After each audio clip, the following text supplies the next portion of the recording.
Thank you. I'll call the meeting to order. Jen, will you take roll call? Commissioner Johnson? Commissioner Corbin? Here. Commissioner Waldner? Here. Commissioner Thel? Here. Mayor Denner? Here. We have the agenda in front of us. Do I have a motion to adopt the agenda? So moved. Second. Jen, you want to take roll call? Commissioner Corbin? Aye. Commissioner Waldner? Aye. Commissioner Thel? Aye. Mayor Denner? Aye. Appearances acknowledged. Denise Fierstad, not seeing her present, so we'll move on to consent calendar. Do I have a motion to approve the consent calendar? So approved. Second. I got a motion and a second to approve the consent calendar. Any further comments or discussion? Not hearing any. Jen, will you take roll call vote, please? Commissioner Waldner? Aye. Commissioner Corbin? Aye. Commissioner Thel? Aye. Commissioner Johnson? Consent Here. calendar? Here, yeah, here. Mayor Denner? Aye. We'll move down into unfinished business. Jen, do you want to bring us, Jen or Chief Meyer, do you want to bring us up speed on item number 1, approve second reading ordinance number 1624, golf carts?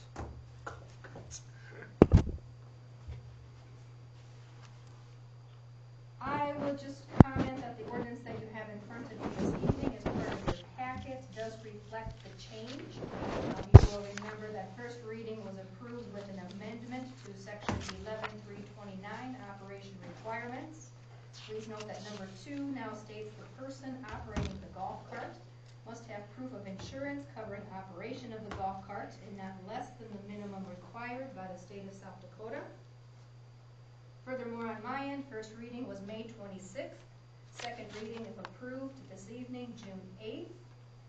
Will be published June 11th, which gives this ordinance an effective date of July 1st, 2020. Just in time. I will just throw in there that there's been some questions brought up about if somebody's already got a golf cart license by the state, are they going to have to also license them with the city? That is not the case. We're not looking to double impose a permit fee on anybody.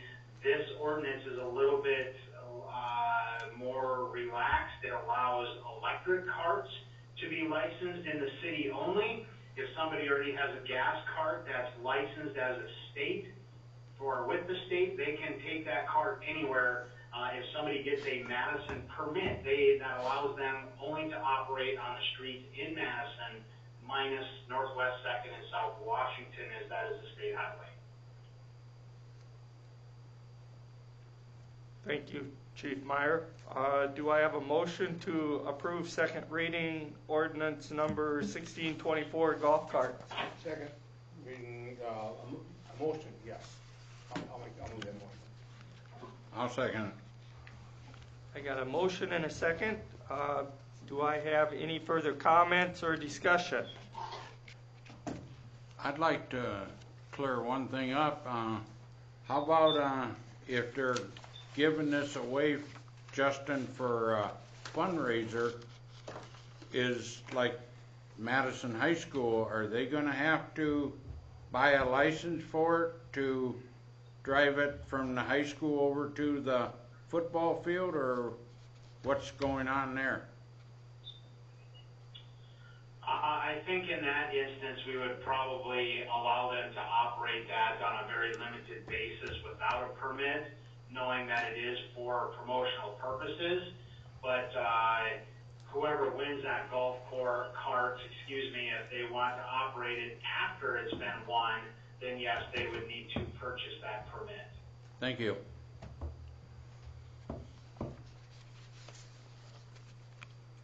Any further discussion?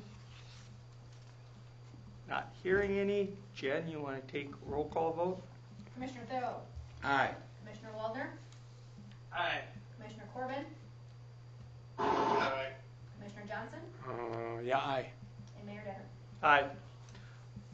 We'll move down into new business. You see Jake's on the video conference there. Either Jake or Chad, do you want to bring us up to speed on number 1, authorize the mayor to sign final review and acceptance KLJ Midland Contracting, Inc., AIP 3-46-0029-016-2018 Madison Municipal Airport Parallel Taxiway Project. Mr. Mayor, this is Chad Comas. I will go ahead and defer to Jake Bronagel from KLJ as our airport consultant. Yeah, good afternoon. Basically, what we have in front of us here is the final review and acceptance form. The contractor had most items completed last fall, October 31st, and the project was open for use, but they had some minor punch list items, primarily some alfalfa seeding from disturbances on the airfield for access roads. So now all that punch list items have been completed, so that brings the project to the final review and acceptance.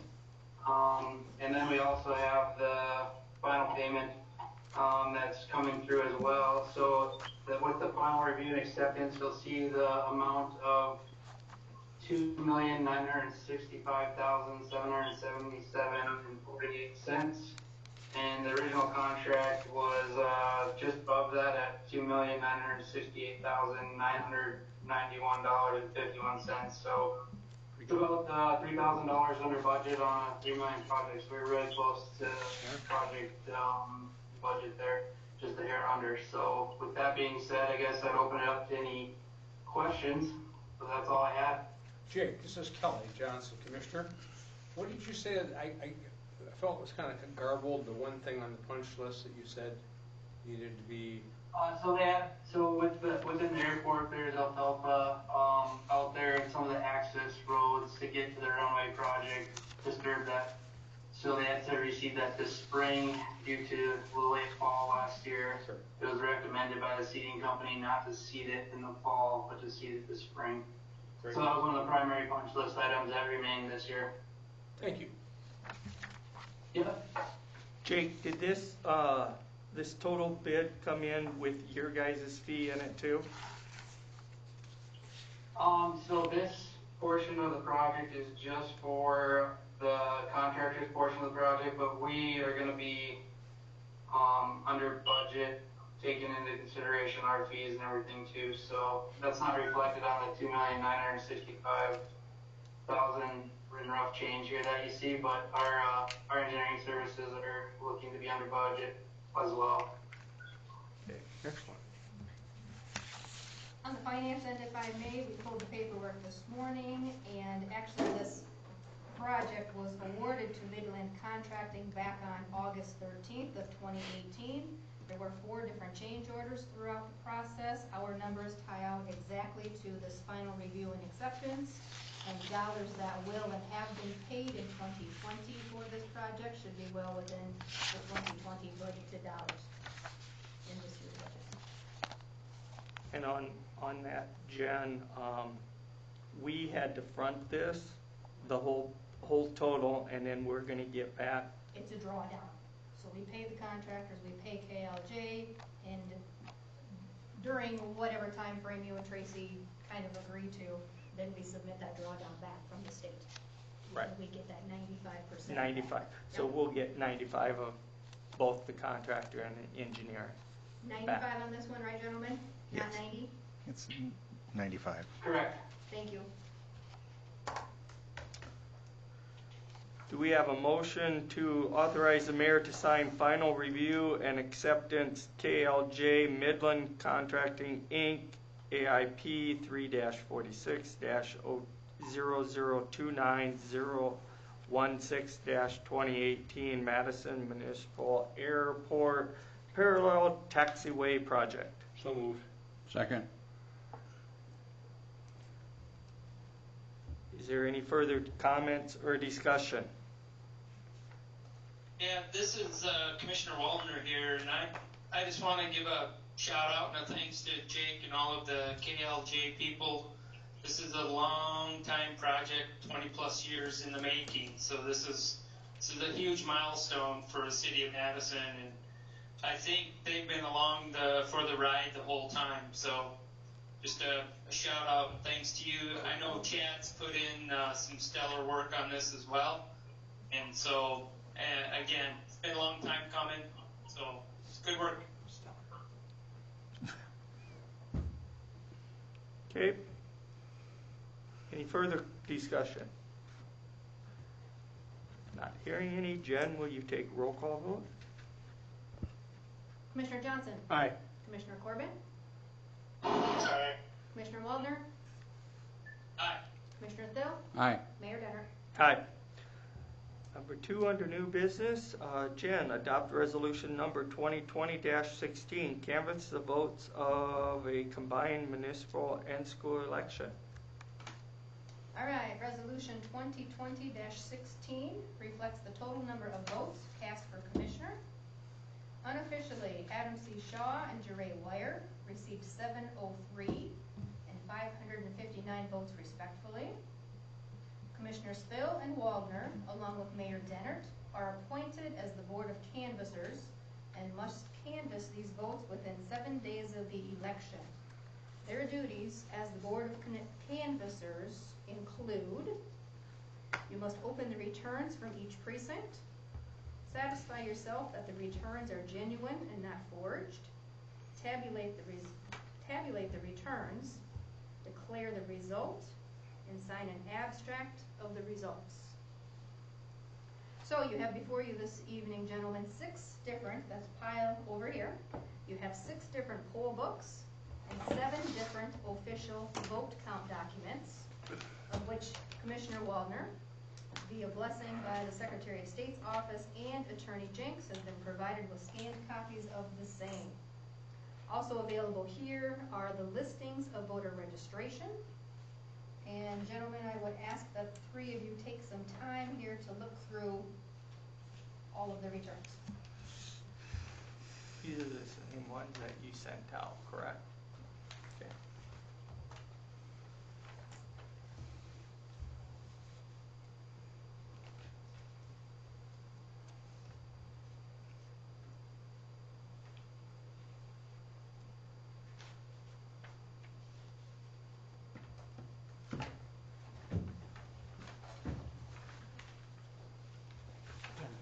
These poll books, we'll go with this section here. Go ahead and open these, I don't know, so go ahead and open those. Same is true for you here, Mr. Mann. Poll books are there. Okay. And again, these are just all of the registration per ward, and then those are the absentee. These are all, everybody that I'm in here, that's Yeah. who's in this one. Yeah, this is Okay. the book that they check when they write it down in the book to make sure that you're registered. No problem. Okay, so all of this information, if you voted, is in this book. Okay. Thank you. Can I take this? So you look at Is that, it? You want these 2 only to look at this? Yep. sorry. Is that Board you? of Canvassers, This anyone is up what you call for election. transparency? I'm fine. It's public record, That's I fine. believe, after they're done canvassing. Oh, that's fine. In the meantime, I can share that as the person in charge of the election for the city, I have verified that our 2 newly elected commissioners are qualified for office. As discussed with them, how do you qualify for office? You must be a qualified voter of the municipality. You must reside in the municipality for 3 months before the election. You must not be a defaulter to the municipality, and in time, they will take an oath of office. Following their qualification, they were presented with their certificate of election, and they will begin their service to the community on Monday, July 6th, at which time they will take their oath of office. Voter turnout for this election was 29.6%. Better than it's been in the past. There's a lot of variables involved in that number. Yep. But yep, a lot better. Mr. Waldner, you can see everything. You've had the chance to review the documents I sent to you also, correct, sir? Yeah, it's too bad we didn't always get at least 20% voter turnout. I think it worked out pretty well to have that number. You know, Mike, It's it's a opportunity for people for their right. There's people that died for that right. So, Jen, is there a way that we can always tie this in with the other elections, or not? That's probably a state thing. I believe it is an option. Some municipalities do, some do not. It's in conjunction, that would be an agreement between the county and the city. We can certainly discuss it in future years. The fact that the Secretary of State's office also sent out absentee ballots due to COVID, in my opinion, was huge also. Yeah. And the fact that Absolutely was. right, the fact that the county put the postage on them to return them made it even easier for individuals to vote. Yep. for the municipality, you know what portion we received of the 29.6%? Do you know how many of those were? That's our percentage. That's our the percentage, city our total election. percentage, Yep. whether they were at the ballot box or I think, I mailed in. Absentee and Do we know? polling place I think it combined. was Absentee. 12, I think it was 12% at the ballot, was at the polling place itself. We didn't calculate those numbers for over think there. I- If there was a 12%, it Well- maybe was primary calculated by the county. Okay, Just- we simply count Right. the calculated voter turnout as a whole, absentee But if plus that's, in-person. that's true, then I think it's worth pursuing that all the time. I know that may mean a lot of things, but pursuing the mail-in ballot, they've done that in the state of Washington for a number of years, I believe also in Oregon. They've worked on a lot of bugs, it works very well, they have excellent returns. Maybe it's something we need to pursue with our population, in all elections. It would help increase people's turnout. I think it's worth it. I would agree, Kelly. Anything we can do to get our citizens more involved in local governments, at least to get out and vote is.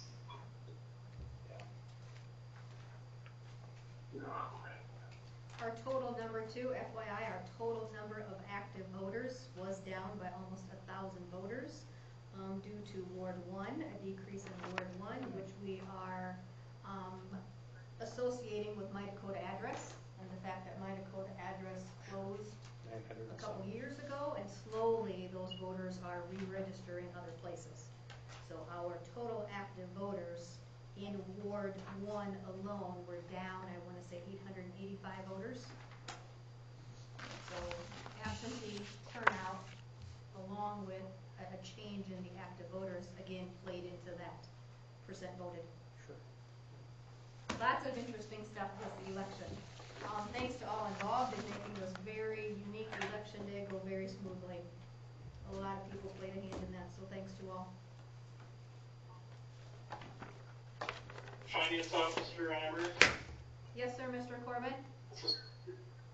would it be possible to change the boundaries of the boards, make them a little more balanced?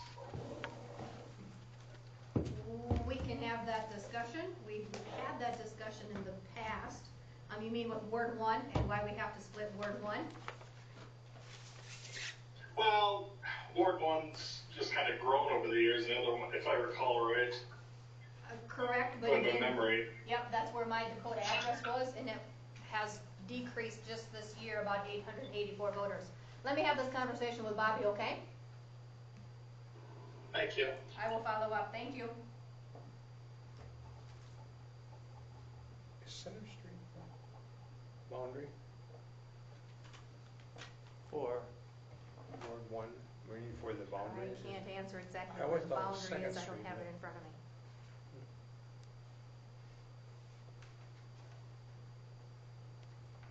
I can find out. so But, Jen, but the growth is in Ward 1 also, so. Yes, Mr. Mayor? so the ones that say voted and has a date, they voted absentee, correct? What is the date? 5/13. Okay. Must have been when they. So Yep. right. Mhm. Okay. Otherwise, it's going to be. Yep. Right. If they're highlighted like this in Yep. yellow, that was day of. Okay. You got That's it. what I thought.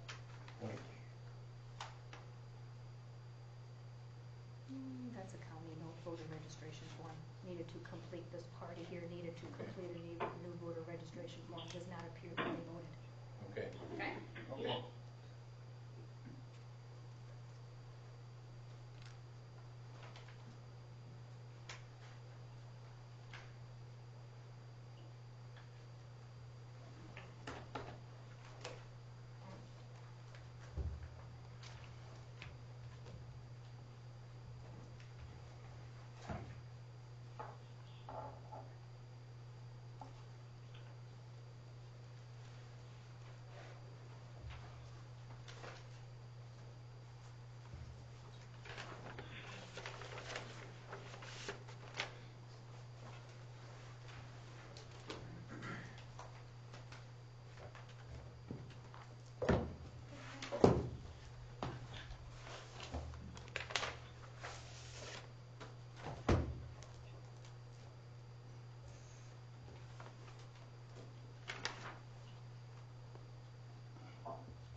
Jen, you got a minute?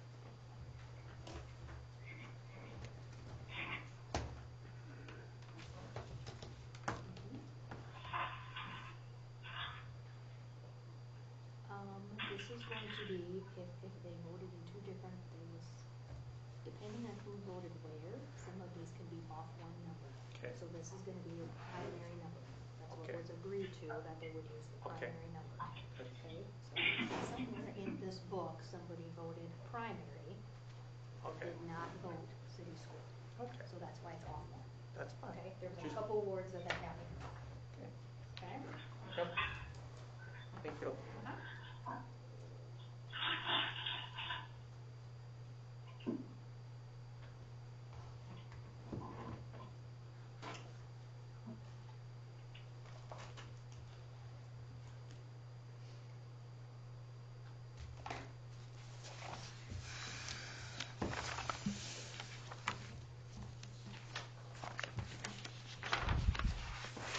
Hard copies of files.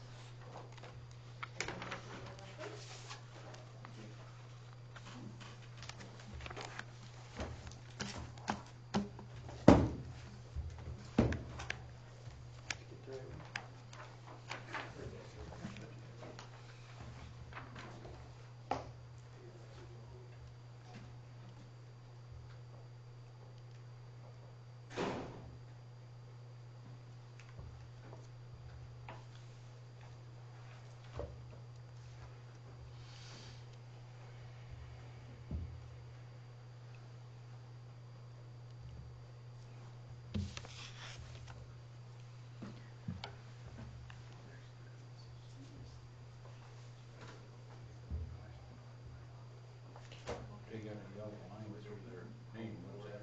They voted. They voted. They mark them with yellow, and then there should be a number written beside them, correct? Yep. So that's their primary voter number, if you look in the Yeah. photo, which you should be off of there. Yeah. You need a motion and a second. And then a vote. Roll call is who will create. Yep.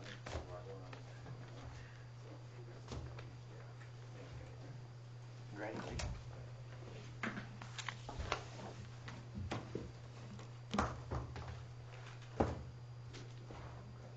Whenever you're ready.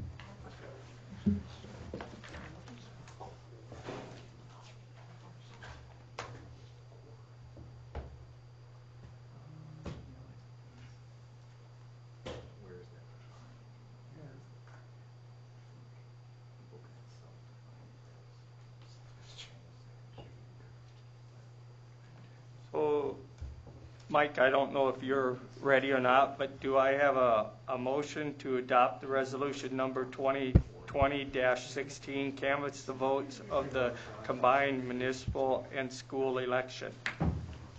So approved. So move. Second. Okay. Jen, you want to take roll call vote, please? I will. We'll take a roll call vote of the Board of Canvassers. Commissioner Waldner, Aye. Commissioner Thel, Aye. and Mayor Denner. Aye. Public comment? None.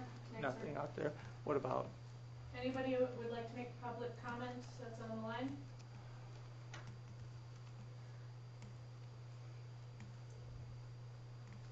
Good to go.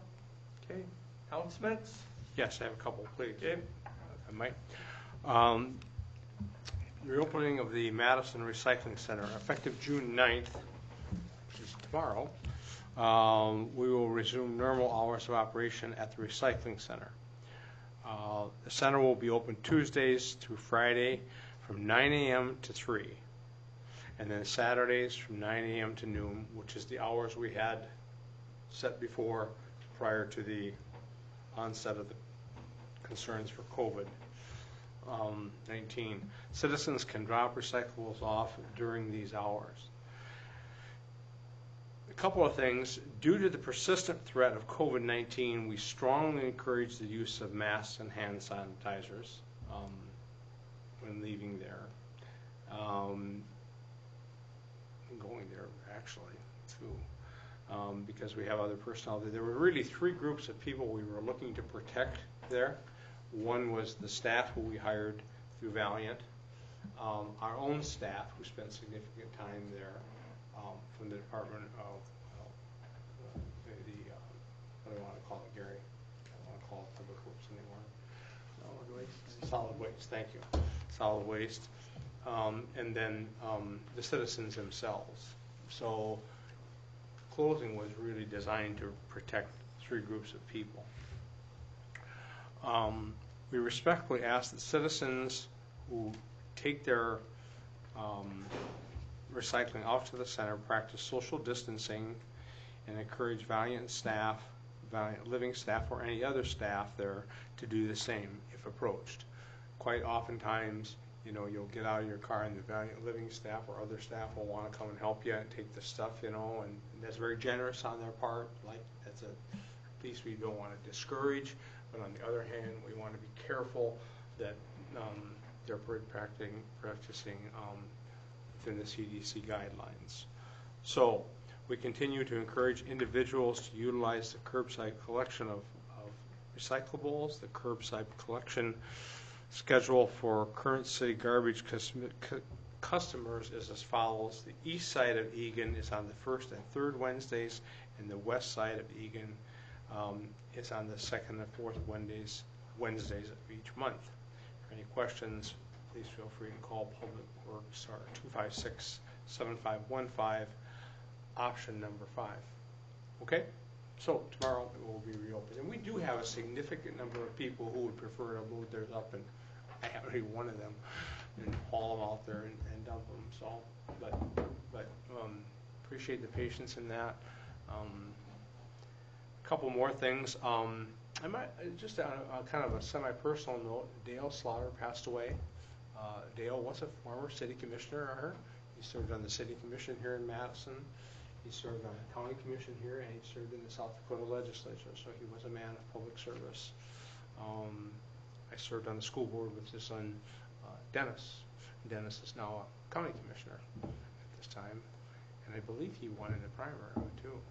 So he's alive and well still. But our thoughts go out to that family. Dale was a really good guy. We sat on the separate aisles politically, but he was always good-humored and a good listener. So, last but not least, and Gary, you might want to try to help me with this because I'm going to stumble on this a little bit. We're having a little bit of trouble out to the yard waste facility. Are we asking that people no longer bring pallets at this time? Are we putting that on hold? Yeah, we could shut that down for now. I think we're having trouble with the grinder showing up, so we're getting pretty full out there. We have somebody that comes and grinds up a lot of stuff for us, and it really saves us a lot of space. Unfortunately, we can't get a commitment from that individual at this point, unless you've gotten one in the last week or so. We haven't been able to get somebody to come and do that. So please be economical about what you take out there. It's free. It's a great service to the city. When I moved back here 20 years ago, we were hauling our stuff out west of town, our branches and stuff, and paying for them, I might add. Now we can haul that stuff out there. It's out by Stemper's Auto for free, and we do have some occasional abuse goes on out there. People will just throw their garbage, or they'll throw wood in the pile that doesn't belong in there, or they'll throw wood in the tree dump pile or in the yard waste pile, such as for lawn clippings. Also, that reminds me that it is only for homeowners, okay? It is not for private industry. So any of the lawn cutting companies or individuals employed in that as a business, that is not for them to be dumping there. There have been in the past, unfortunately, a couple of cities that had to shut theirs down for some of the infractions. So we have a lot of people go out in the evening, we'd hate to have to lock it up 5 or 6 o'clock or something like that in order to try to be able to control it better. So just ask people to respect that facility. It's something you don't want to lose. Okay? Pretty good? It is a state inspected facility, so they did recommend that we shut the gate at night, and I don't want to do that. So as long as we can keep things under control, we'll keep it open. But Thanks. if we have to shut it at night, that's okay. Couple things I have. One is on that. I want to make sure everybody knows it is just for the people of the city of Madison, or the residents. Right. And also, on occasions, I have used it. I've noticed people lose a tree branch or stuff like that. Please pick it up if you're driving out there. I stopped and picked it up because I know it's a valuable site for everybody, and I hate to lose it. So the other announcements I have, I wanted to congratulate both Jeray and Adam on their win of the election. That's all I have on the announcements. Anybody else have any announcements? Not hearing any. We have nothing on exec session. Nothing on exec session, so we'll go into, do I have a motion to adjourn? So moved. Second. I have a motion to adjourn. All in favor, signify by aye. Aye. All right. All opposed? Motion carried. Have a good evening.